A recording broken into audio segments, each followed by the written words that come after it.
अनुभवी एवं हाई qualified staff के साथ इफेक्टिव स्टडी एनवायरनमेंट देने वाली इंस्टीट्यूट यानी IIN institute, 3rd floor, Gulshan tower, Jai Stambh square, Amravati. संपर्क 76 205 33 664। अब आपके सपनों की उड़ान को पंख लगाएगा IIN।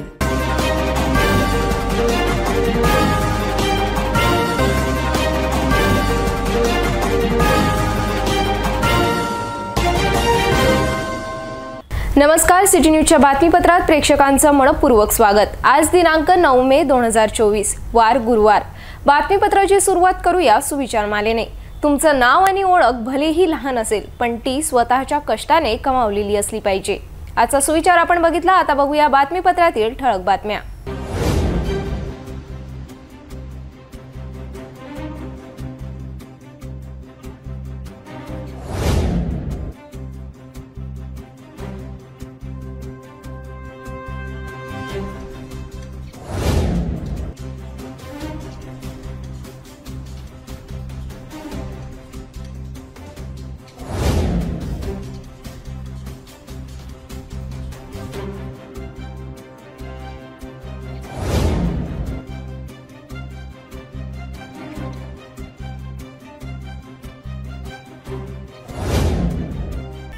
आपण ठळक बातम्या बघितल्या। आता घेऊया छोटासा ब्रेक।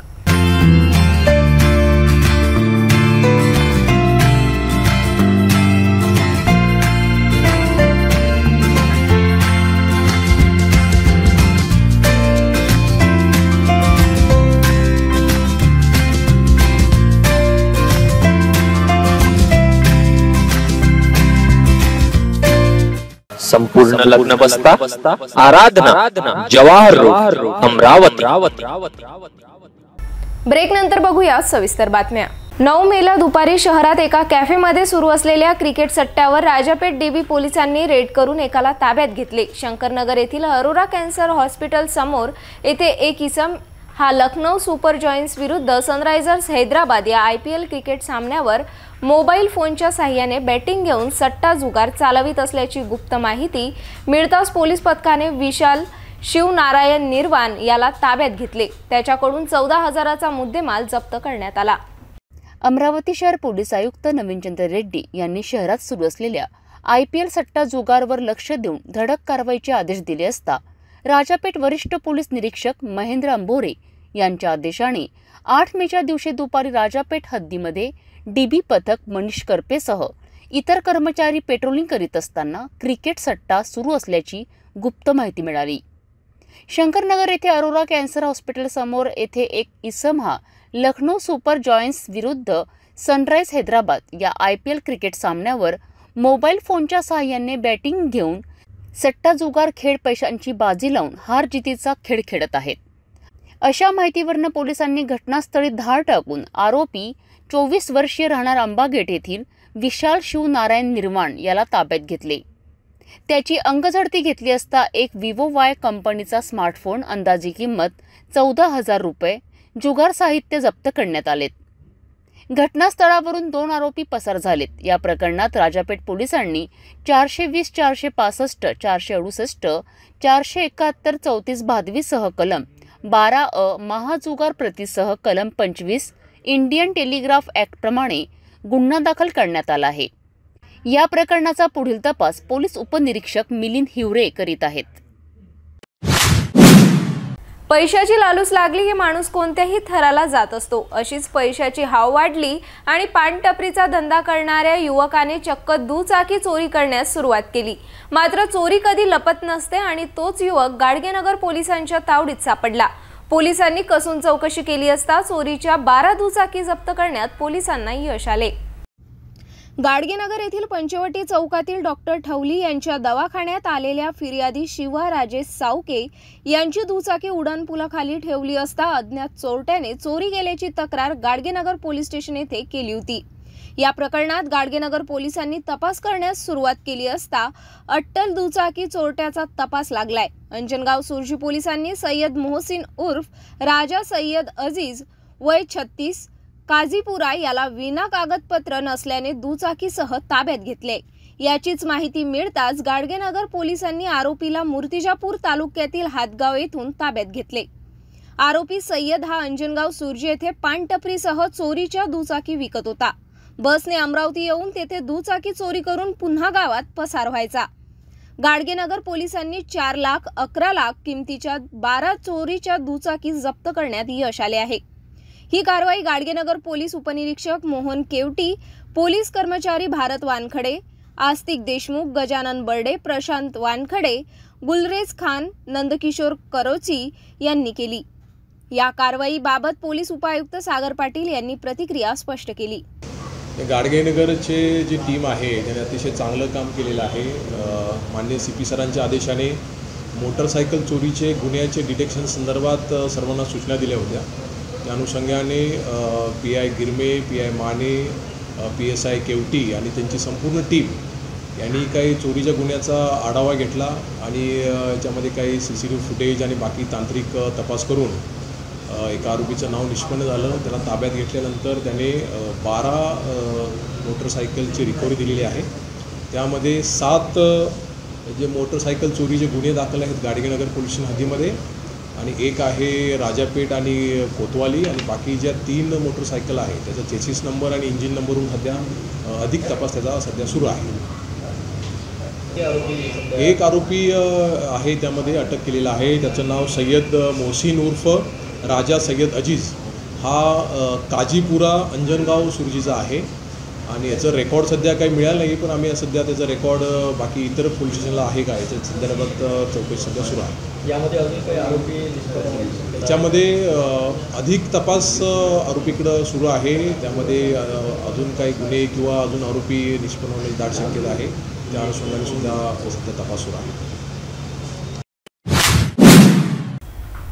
अमरावती जिल्हा सत्र न्यायालयात वकिली करणारे प्रशांत नगर रहिवासी 45 वर्षीय ॲडव्होकेट धीरज देवराव इंगळे यांचा 8 मेच्या दुपारी कारमध्ये एसीच्या थंड हवेत झोप घेत असताना अचानक मृत्यू झाल्याने सर्वत्र खळबळ उडाली। आपल्या मित्रांना भेटण्यासाठी धीरज इंगळे त्यांच्या वॅगन कारने कवरनगर दस्तूरनगर मार्गावरील रसोई हॉटेलकडे गेले होते। मित्र यायला वेळ असल्याने त्यांनी वाहनाचे काच बंद केले आणि एसी लावून झोप घेतली, मात्र त्यांचा या दरम्यान मृत्यू झाला। धीरज इंगळे यांना हृदयविकाराच्या झटक्याने मृत्यू आला असावा असा अंदाज डॉक्टरांनी व्यक्त केला। या घटनेने धीरज इंगळे यांच्या कुटुंबावर दुःखाचा डोंगर कोसळला आहे। मनपा मालमत्ता कर धारकांकरिता मनपा वतीने खुशखबर। मालमत्ता कर अदा करण्यासाठी मुदतवाढ करण्यात आली असून 31 मे पर्यंत अंतिम दिवस देण्यात आला आहे। यामुळे मालमत्ता धारकांनी आपल्या मालमत्तेचा कर 31 मे पर्यंत अदा करून भरपूर कर सवलतीचा फायदा घ्यावा असे आवाहन मनपा आयुक्त देविदास पवार यांनी नागरिकांना केले आहे। तसेच ऑनलाईन कराचा भरणा करणाऱ्या मालमत्ता धारकांना 3% व महिलांच्या नावाने असलेल्या मालमत्तेत 5% अतिरिक्त करात सवलत देण्यात आली आहे। यासोबतच सौर ऊर्जा प्रकल्प, सोलर व रेन वॉटर हार्वेस्टिंग बाबत मोठ्या प्रमाणात सूट देण्यात आली आहे। अमरावती शहरामधील मालमत्ता धारक नागरिकांना नमस्कार। मालमत्ता धारक नागरिकांना आवाहन करण्यात येत आहे की मालमत्ता कर आपण वेळेत भरावे। मालमत्ता कर वेळेत भरावं आणि नागरिकांना काही सूटही मिळावी यासाठी कायदेनुसार विविध उपाय आम्ही योजलेले होते। नागरिकांच्या मागणीनुसार एप्रिल महिन्यामध्ये सुद्धा ही सूट आम्ही चालू ठेवलेली होती। परत मे महिना आलेला आहे, नागरिकांनी काही दिवस मालमत्ता कराच्या या सूटीची मागणी केलेली होती, त्याच्यानुसार आम्ही 7 दिवस दिलेले होते। परत नागरिकांनी मागणी केलेली आहे की आम्ही टॅक्स भरू, आम्हाला सूट द्या, म्हणून आम्ही ही सूट मी महापालिकेचे आयुक्त व प्रशासक म्हणून आज 7 एप्रिलपासून 7 मेपासून ते 31 मे तारखेपर्यंत 2024पर्यंत ही मालमत्ता कर सूट देण्यात येत आहे। या सूटीचा फायदा नागरिकांनी घ्यावा असं आवाहन करण्यात येत आहे। यामध्ये 10% सूट सामान्य मालमत्ता करामध्ये देण्यात येईल। 3% सूट जी आहे ही आम्ही ऑनलाईन केल्यानंतर देण्यात येईल, पेमेंट केल्यानंतर। 5% सूट ही महिलांना विशेष प्राधान्य, विशेष वाव मिळावा म्हणून 5% महिलांच्या नावावर प्रॉपर्टी असलेल्या त्यांना दिलेली आहे। याशिवाय नैसर्गिक ऊर्जेचा वापर झाला पाहिजे म्हणून सोलार ज्या घरी बसवलेला आहे, सोलारचा वापर केला आहे, त्यांनासुद्धा आम्ही सूट दिलेली आहे। याशिवाय पाण्याची बचत करणं अत्यंत गरजेचं झालेलं आहे. रेन वॉटर हार्वेस्टिंग करणे, या अनुषंगाने रेन वॉटर हार्वेस्टिंगसाठी एकदा आम्ही 5% सूट दिलेली आहे. त्यामुळे परत नागरिकांना आवाहन करतो की 7 नागरिकांना आणि मालमत्ताधारकांना आवाहन करतो की 7 मेला जी सूट दिलेली आहे, मी 7 मे ते 31 मेपर्यंत मालमत्ता करामध्ये जी सूट दिलेली आहे, साधारणपणे तशी सूट पाहिली तर 17-18% सूट जाते. या सुटीचा फायदा घ्यावा व स्वतःची बचत करावी व नागरिकांना मालमत्ता कर भरावा. हा मालमत्ता कर भरल्यानंतर महापालिका वेगवेगळ्या विकासाच्या कामाला मदत होईल. धन्यवाद. कोंडेश्वर मार्गावरील विटाभट्टीवर महसूल प्रशासनाने 100 पोलिसांच्या बंदोबस्तात बेधडक अतिक्रमण कारवाई करण्यात आली. येथील परिसरात 150 विटाभट्टी 25 वर्षांपासून मेळघाटातील 5000 आदिवासी कुटुंब कामे करून आपला उदरनिर्वाह करीत आहेत. मात्र अचानक कोणतीही पूर्वसूचना न देता महसूल विभागाने आदिवासी कामगारांच्या झोपड्यांवर JCB चालवून सर्वांना बेघर केल्याचा संताप आदिवासी कामगारांनी व्यक्त केला.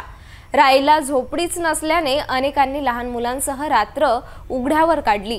9 मेला जेवण उघड्यावर तयार करून लहान मुलांना उघड्यावरच काढावी लागली. यावर आता जायचं कुठे?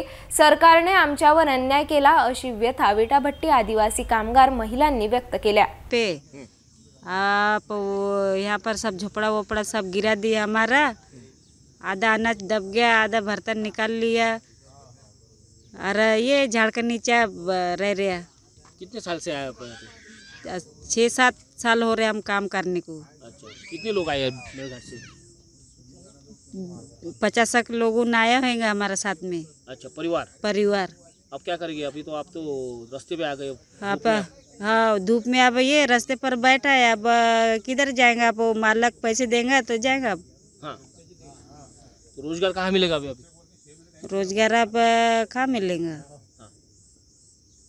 वापस जाएंगे? हाँ, वापस जाएंगे. अब क्या करेंगे? यहाँ पर रात का जैसा परेशान हो रहा है. रात को भी पानी आया, हवा आया, जा रहा रोड से इधर उधर भाग रहा. हाँ. क्या करता अब यहाँ पर रह के? छोटे बच्चे आप? छोटे बच्चे उन है, खा लेके भगेगा. पन्नी के नीचे रह ही जाता क्या? इधर उधर भाग रहे हम. क्या करते हैं यहाँ पर बैठ के? पतखेड़ा. हाँ. कितने साल हो गए अभी? 6-7 साल हो गया. वही तो अभी हम रह रहे मस्त तो आराम से खा रहा था. खाने पीने का सब दबा दिया. जो बचा कुचा जो सामान था उधर बाहर में फेंक दिया. लेकिन उन्होंने आया, रुक बोला हमने, लेकिन रुका ही नहीं और सुना ही नहीं. हमको हम थाप रहे हैं यहाँ पर. उन्होंने वहाँ रोड पे आया और वहाँ से हमको लगाया कि निकाल. आया और बोला तुम्हारा सामान निकाल. इधर भी नहीं देखा, उधर भी नहीं देखा. आया बराबर हमारे पीछे भीड़ गया तो हमने आधा सूधी आया और पूरा सामान पूरा आधा साधा दब गया. आधा साधा वाला निकाल लिया. जो बचा कुचा वाला सामान, एक अनाज नहीं है वो सब वहाँ पे दब गया. तो अब क्या खाएंगा? रात में इतना पानी आया, इधर उधर रोड से भाग रहे हम. कहाँ पे सोएंगा? पानी के अंदर यहाँ पर सोया है. क्या करेंगा? बच्चों को लेके जरा बच्चों ने हमारा दोनों. वो सरकार को क्या दिमाग नहीं है कि हमारे इतने भी ये नहीं दया आया नहीं उसको, ना कुछ नहीं आया उसको. क्या खाएंगा और क्या रहेंगा? गांव में जाएंगा? नहीं रहेंगा यहाँ पर. तो गांव में काम है, क्या करेंगे? घर पे रहेंगे और क्या करेंगा? गांव में अच्छा जीवन रहा तो खाएंगे और कमा के रखेंगे. तो काम के लिए तो मेळघाट के लोग इधर बाहर जिले में आते हैं, तो आपको वापस जाएगा गाँव. क्या करते? फिर इधर काम ही नहीं आए तो क्या करेंगे? अब सब हमारा काम चालू तो सब बिगाड़ के रखा. अब क्या है उसमें? क्या करेंगे काम? जब पन्नी का झोपड़ी बनाएंगे क्या? एक हवा आया कि गए वो क्या? इतने तब बच्चे रहा क्या? ऐसा झाड़ का नीचे रहेगा तो ये झाड़ गिर गया कि कुछ बच्चे का कम ज़्यादा होया कि क्या करेंगे? अब तुम तो रहेंगे तुम्हारा मकान में आराम से. हमारा इधर बहुत रात से हुआ, इधर भाग रहा उधर भाग रहा. क्या करेंगे? परेशान हो रहे हैं हमारे यहाँ पर बाल बच्चे. उनका जरा बच्चे है, जो अच्छा बच्चा नहीं रहा वाला भाग के जाएंगे. हम बच्चे वाले कहाँ पे भागेंगे? कहाँ पे ये रहेंगे? यहाँ पे पन्नी नहीं है, ना खोपड़ी नहीं है, कुछ नहीं है. हम ईटा थाप रहा था 2 बजे से, तो सुबह को 7 बजे अचानक ही गाड़ी आ गए ना, हमारे पीछे लग गए वो। फिर उसके बाद में हटा दिए हमको वहाँ से, था अपने जगह से। फिर खोपड़ी में भेजे तो खोपड़ी से सामान भी एक दो ही सामान पकड़ा और हटो हटो बोले। तो एक दो सामान में क्या हो रहा है, हमारा पूरा कपड़े लत्ते सब वहाँ दब गए, खाने का भी दब गए। फिर अब थोड़ा कुछ एक सारा बचा था तो अभी सुबह बना के खाए। आपके साथ बच्चे भी आए काम करने के लिए? हाँ, बच्चे भी आ गए काम करने के लिए। कितने साल से आए आप यहाँ पे? हम यहाँ 5-6 साल से। हाँ। कौन से गांव से आए? बोराले से। मेलघाट? हाँ, मेलघाट नहीं, यहाँ ये चिकलदरा। हाँ। उधर काम नहीं है? नहीं, काम तो नहीं है साहब। भेटूया एका छोट्याशा विश्रांतीनंतर। किचन गृहिणी से जुड़ा एक अटूट हिस्सा, जहां उसे मिले हर एक चीज अपनी सही जगह पर। इसलिए Amba stainless steel kitchen trolley आपको लगने वाली साइज अनुसार, आपके किचन के अनुसार, बिल्कुल आपकी इच्छा अनुसार उच्चतम क्वालिटी के किचन ट्रॉलीज मैन्युफैक्चरिंग से सीधे आप तक, यानी 100% वाजिब दाम। ना देखभाल की जरूरत, ना जंग लगने की परेशानी, आसानी से वॉश करने हेतु उत्कृष्ट कैरियर सिस्टम, साथ ही स्टेनलेस स्टील जीना रेलिंग, डेकोरेटिव ग्रिल एवं गेट भी हम बना कर देते हैं। Amba stainless steel kitchen trolley, Dastur Nagar Chowk के पास, MIDC रोड, अमरावती, महाराष्ट्र। विश्रांतीनंतर पुन्हा आपले स्वागत। परतवाडा शहरात आयोजित करण्यात आलेल्या शिवमहापुराण कथा कार्यक्रमात आमदार रवी राणा यांनी सुद्धा हजेरी लावून पंडित प्रदीप मिश्रा यांचे दर्शन घेतले। पंडित प्रदीप मिश्रा यांनी सुद्धा हार टाकून आशीर्वाद दिला।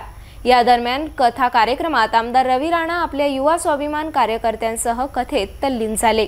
भाविकात बसून कथा श्रवण करण्यात आली। यावेळी शेकडो महिला भाविकांनी आएगी भाई आएगी, नवनीत राणा आएगी अशा घोषणा देण्यात आल्या।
मोबाइल खाली खेल जाओ भाई वही रुको।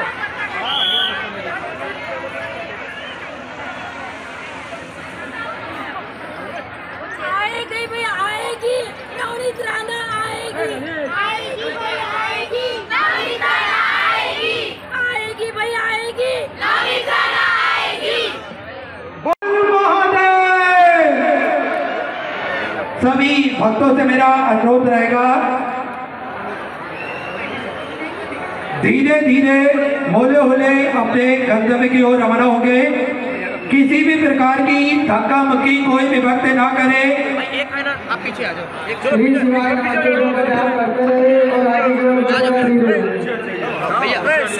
पीछे पीछे पीछे धक्का मुक्की ना करे, आगे की ओर बढ़ते रहे धीरे धीरे और श्री शिवाय नमस्तुभ्यं का जाप करते रहे। धीरे धीरे होले होले अपने गुप्तदान से बहुत बहुत धन्यवाद। कोंडेश्वर मार्गावर विटाभट्टी कारखान्यावर करण्यात आलेली अतिक्रमण कारवाईनंतर माजी आमदार ज्ञानेश्वर धाने पाटील यांनी सरकारला धारेवर धरले। हा विषय निवडणुकीच्या आधीच कानावर आला होता। आमदार खासदारांना या 2 ते 3 महिने अगोदरच कल्पना होती, त्यांनी त्यावेळीच उपाय करायला पाहिजे होता, अशी प्रतिक्रिया स्पष्ट करून तुम्ही वीटभट्टीसाठी पैसे घेता, महसूल घेता, मग अतिक्रमण कारवाई का, असा सवाल धाने पाटील यांनी उपस्थित केलाय। येथे मेडिकल कॉलेजचा प्रोजेक्ट आणला, ती नांदगाव पेठ आणि बडनेरा 2 ठिकाणी रिक्त जागा असताना सुद्धा काम करणाऱ्याच्या जागेवर जाणून बुजून लोकांना उद्ध्वस्त करण्याचा प्रयत्न स्थानिक लोकप्रतिनिधीने चालवला आहे, असा आरोप सुद्धा यावेळी करण्यात आला। महसूल विभागाने 8 मेच्या दुपारी याच परिसरामध्ये करण्यात आलेली वीटभट्टी कारखान्यावर बेधडक कारवाईच्या बाबत आपल्यासोबत पुन्हा संवाद साधण्याकरिता माजी आमदार धाने पाटील हे सुद्धा जुळलेले आहेत। धाने पाटील यांचं सुद्धा त्यावेळेस वीटभट्टी कारखाना असल्याचे सुद्धा बोलले जाते। त्यावेळेचा काळ कसा होता आहे, काळ बदलल्यानंतर ही परिस्थिती कशा पद्धतीने आता पुन्हा या वीटभट्टी मालकावर ओढून गेली, ती सुद्धा जाणून घेण्याचा प्रयत्न करणार आहोत। भाऊ, काय सांगाल, या वीटभट्टी मालकावर कारखान्यावर सुद्धा मोठ्या प्रमाणात महसूल विभागाने धडक कारवाई केलेली आहे, मजूर सुद्धा उघड्यावर आलेले आहेत। साधारणतः सरकारचं डोकं ठिकाणावर आहे की नाही हाच प्रश्न उद्भवतो। कारण आपल्या राज्यातले लोक, आपलेच लोक परमिशन घेऊन इनडायरेक्टली ती परमिशनच आहे। तुम्ही वीटभट्टीसाठी पैसे घेता, महसूल घेता आणि परमिशन देता, याचा अर्थ तुम्हाला माहीत आहे। आणि या व्यवसायाशी या ठिकाणी 20,000 लोक टोटली जुळलेले आहे। संपूर्ण महाराष्ट्रामध्ये आपणाला कल्पना आहे की आजही सरकारच्या विरोधात रोजगारांना रोजगार नाही आहे, बेरोजगारी सगळ्या प्रकारची मोठ्या प्रमाणावर वाढलेली आहे। त्यासाठी जनता अत्यंत सगळ्या देशात हैराण झालेली आहे।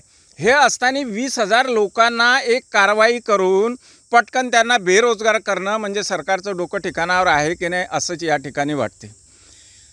या ठिकाणाहून जर तुम्हाला त्यांना बाजूला करायचं असेल तर पर्यायी व्यवस्था होऊ शकते। प्रत्येक माणूस जमिनीवर राहतो, त्याला इथून तुम्ही हटवणार आहे तो कुठंतरी राहणारच आहे।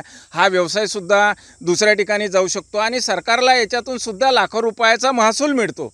पण कोणत्याही गोष्टीचा विचार न करता आणि हा माल कुठल्याही परिस्थितीमध्ये सरकार हलवू शकत नाही।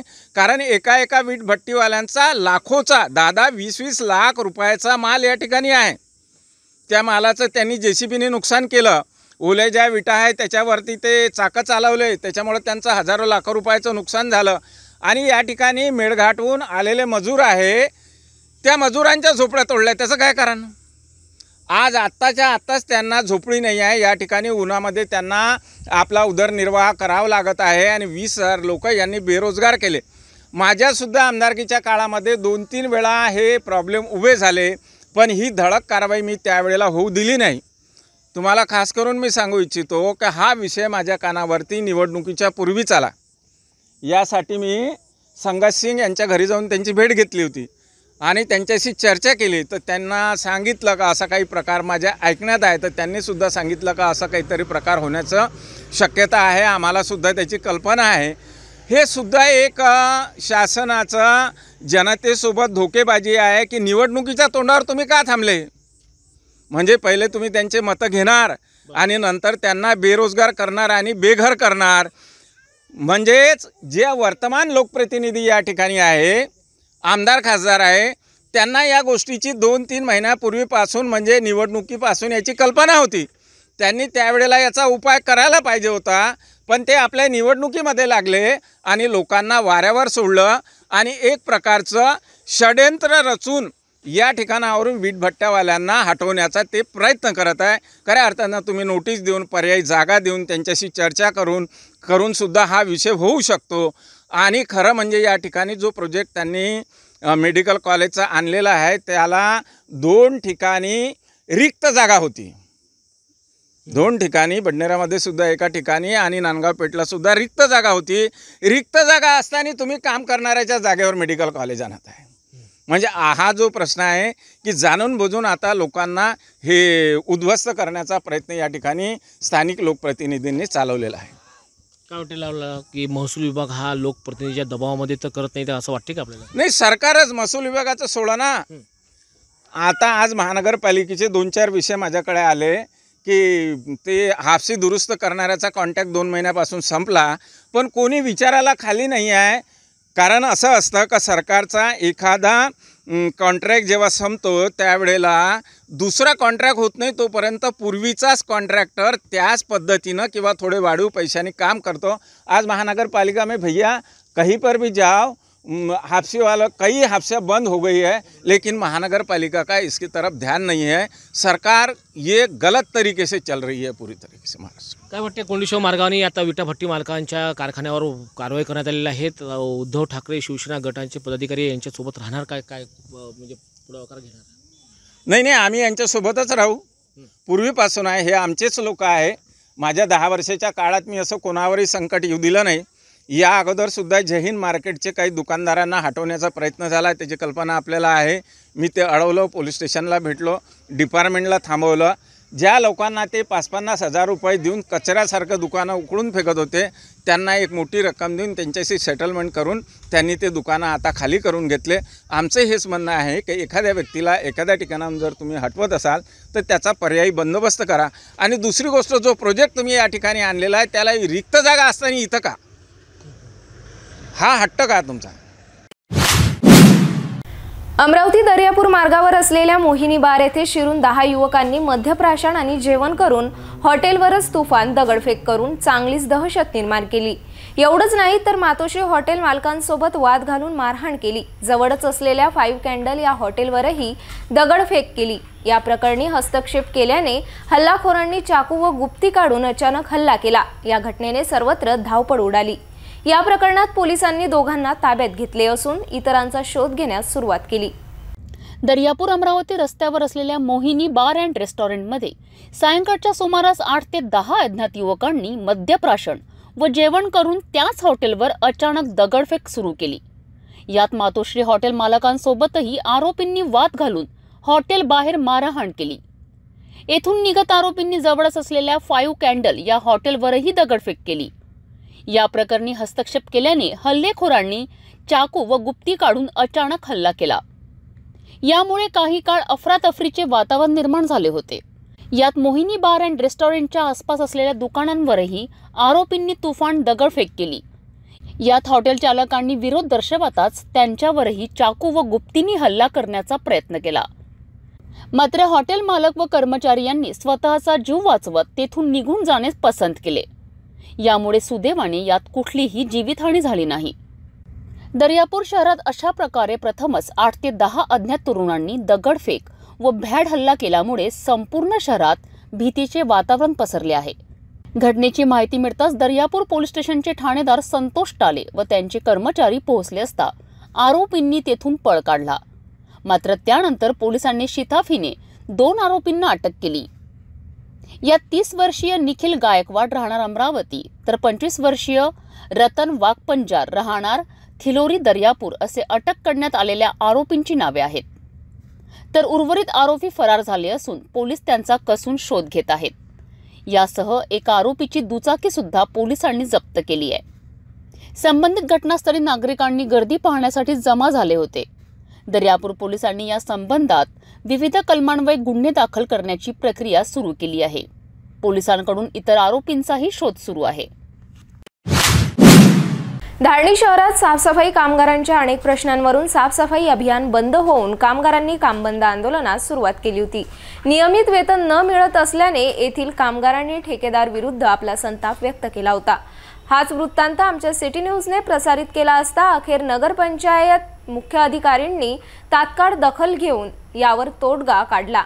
अशात आता धारणी शहरात नियमित साफसफाई कामात कामगारांनी सहभाग घेतला।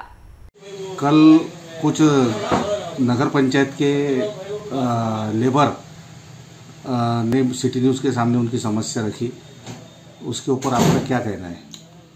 जो मजदूरों अपनी समस्या रख रहे हैं वो मजदूरों ने बेवजह काम बंद करे और चुनाव का पीरियड देखते हुए उन्होंने प्रेशर करने के लिए ये बंद करे थे, जबकि ये काम माली साहब जो सीओ है उन्होंने उनको स्पष्ट तौर पे कहा था कि ये काम आपको बंद करते नहीं आता, आपकी जो भी समस्या है उसका हल हो जाएगा।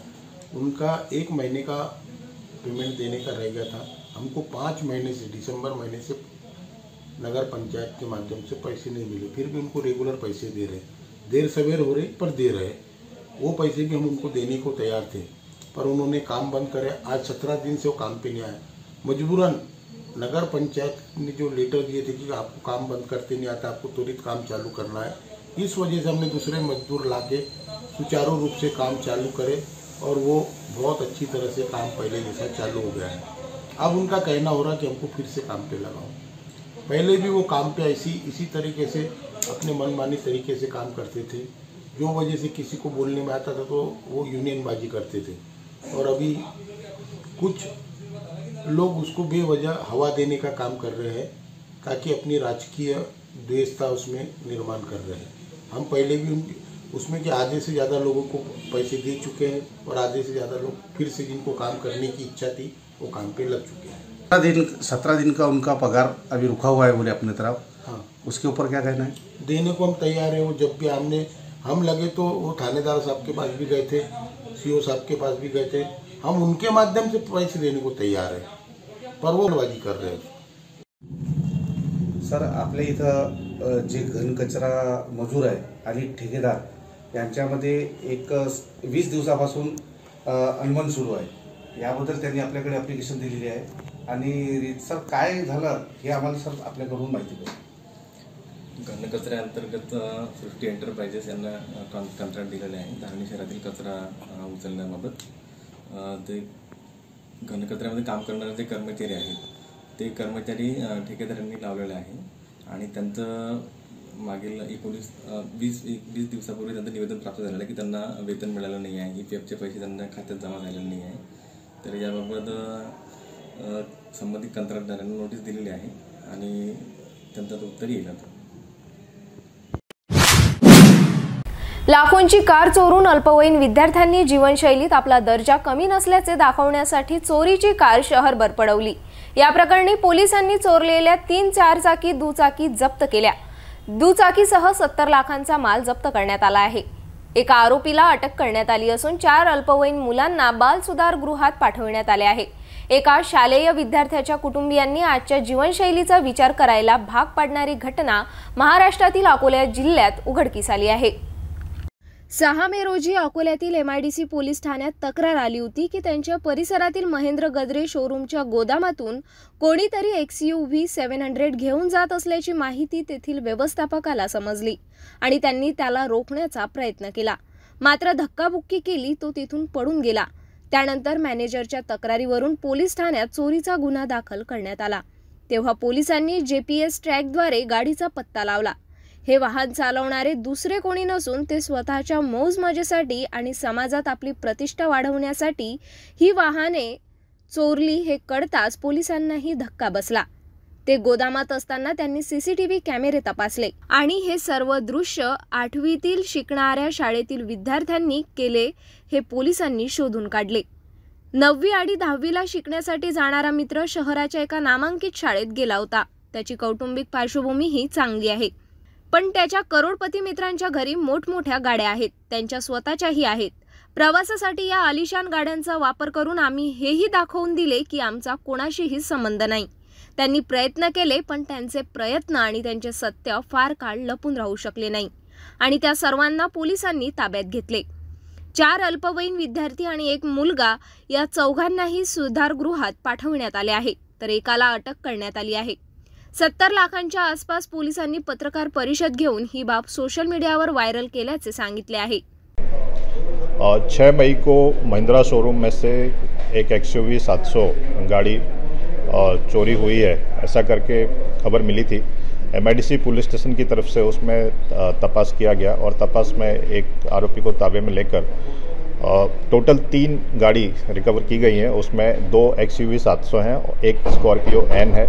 इसमें और गाड़ी चोरी होने की शक्यता भी नज़र आ रही है। आगे की तपास MIDC पुलिस स्टेशन की तरफ से किया जा रहा है। सर, इसे मोडस कैसा था, क्या किस पर्पस से चोरी थी, इसमें कितने आरोपी हैं? इसमें अभी तक 1 आरोपी को अरेस्ट किया गया है एंड कुछ अल्पवयीन बच्चों उनको भी सहभाग नज़र में आया है। प्राइमा फेसी ऐसा दिख रहा है कि एक अच्छी लाइफस्टाइल को जीने के लिए सोशल मीडिया के प्रभाव में आकर ऐसी गाड़ियों की चोरी दिखाने के लिए करी गई है, ऐसा तपास में अभी तक सामने आया है। सर, जो जुनैल है उनकी फैमिली बैकग्राउंड कैसा है? सभी का फैमिली बैकग्राउंड अच्छा है, अच्छी जगह शिक्षण ले रहे हैं। कहीं ना कहीं बहकावे में आकर शायद इसका समावेश हुआ है, ऐसा दिखने में आता है। सर, संदेश देना क्या चाहेंगे? सोशल मीडिया पर ऐसी बातें हो रही है।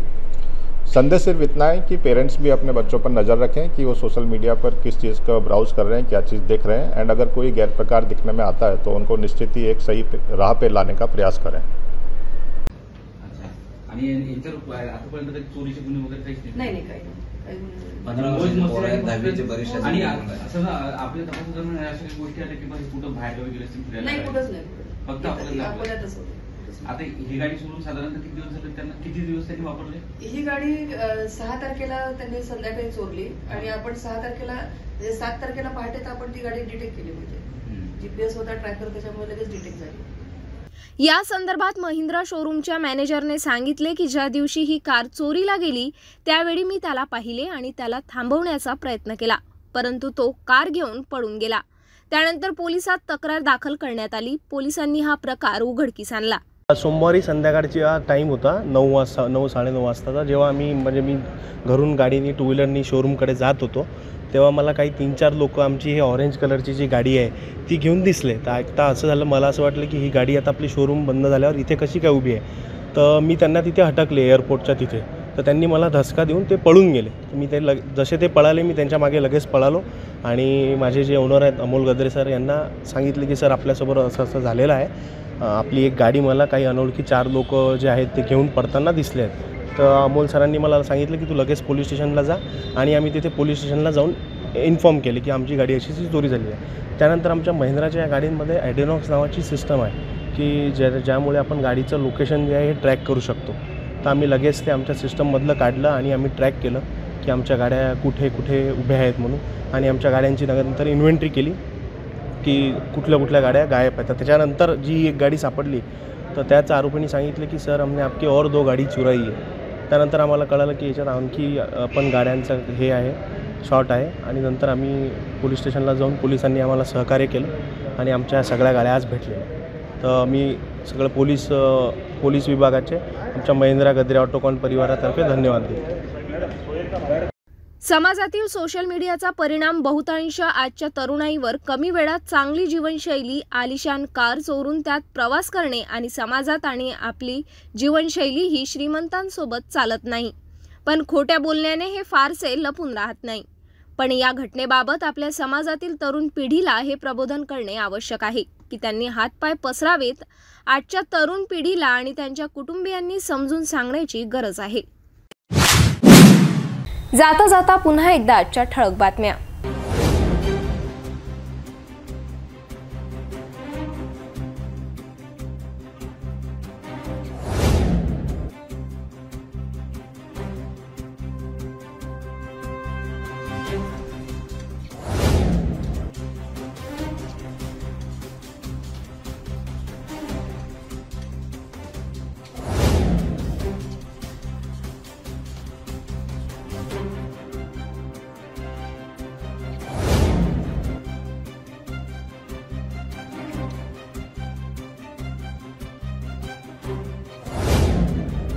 आपण आता सिटी न्यूज चॅनल आपल्या टीव्हीवर सुद्धा बघू शकता। यामध्ये GTPL channel number 73, Fastway 256, city cable channel number 92 वर। जर आपल्या टीव्हीवर सिटी न्यूज चॅनल दिसत नसेल तर आपण आपल्या केबल ऑपरेटरशी संपर्क करावे।